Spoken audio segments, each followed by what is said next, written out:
Alors bonjour à tous, aujourd'hui sur Westrack Radio, on est au Bistro Nomade avec Sébastien pour parler un peu de leur actualité. Alors, est-ce que tu peux revenir un peu sur l'ouverture et puis sur l'histoire de ton bar ?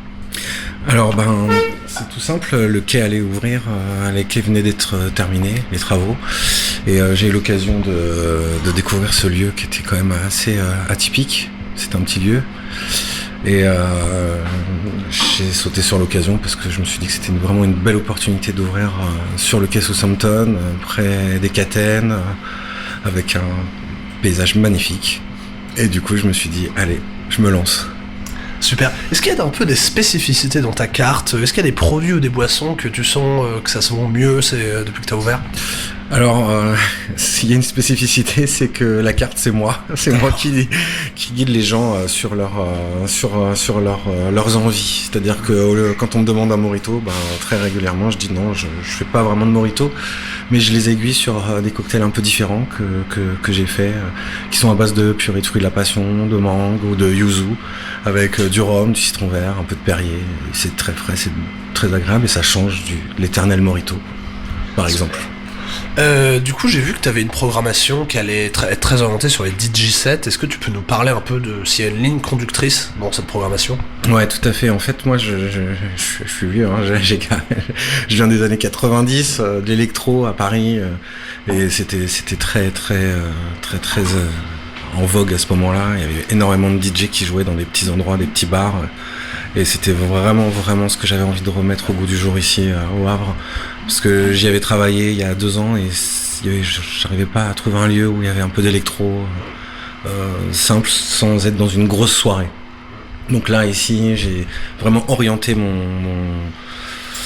ma direction musicale vers l'électro. En tout genre, vraiment, c'est pas sectaire en termes d'électro, mais voilà, que tu peux venir dans mon bar à n'importe quel moment, tu vas écouter de la musique plutôt sympa, et les DJ sets du coup se sont imposés puisque j'ai la chance d'avoir un sous-sol qui me permet de recevoir des artistes et de lancer des événements qui font qu'ils peuvent venir tester leur set.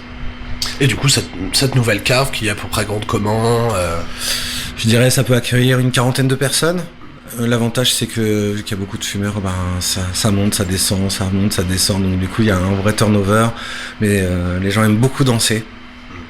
Il y a une très très bonne ambiance, et j'ai installé un petit canapé, il y a Mascarade qui est venu me faire une super belle fresque, il y a un beau jeu de lumière, il y a aussi un ami qui est venu me faire mes espaces de stockage en fer forgé, du coup ça donne une petite spécificité, quoi. Donc des concerts de proximité. Et d'ailleurs, à propos du nom, pourquoi écrire Bistro Santé ? Est-ce que c'est pour pouvoir dire santé, justement ?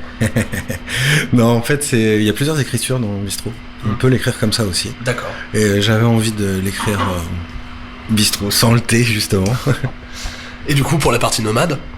La partie nomade, c'est, étant donné, on est sur les quais, les gens passent entre les paquebots, les ferries, les gens de passage, même les clients. Ce sont eux les nomades. Moi, je suis sédentaire. D'accord, donc une perpétuelle invitation au voyage. Exactement. Qu'est-ce qu'on peut souhaiter au Bistro Nomade pour la suite des événements, pour les prochaines années, pour les prochains mois ? Je dirais beaucoup d'artistes, parce que mon lieu est ouvert à tous les artistes, qu'ils soient plasticiens, parce que, comme tu peux le voir, je fais des expos tous les mois. Donc des artistes musiciens aussi, évidemment. J'espère que ça va durer longtemps. Et puis dès que l'été arrive, avec les tapis, les fat boys, faire des performances extérieures. Voilà. D'ailleurs, qu'est-ce qu'on peut voir ces temps-ci exposé au Bistro Nomade ? Alors ce mois-ci, c'est KLR, c'est Claire, une artiste qui fait plutôt, je dirais, c'est de la pop culture au sens vraiment littéral. C'est-à-dire que elle skate, elle travaille dans un salon de tatouage. C'est une jeune femme qui est assez dynamique, et ce qu'elle fait, c'est très original. J'aime beaucoup. Et ben c'est super. En tout cas, on invite tout le monde à venir au Bistro Nomade 69 quai Southampton. Merci à toi, Sébastien. Merci.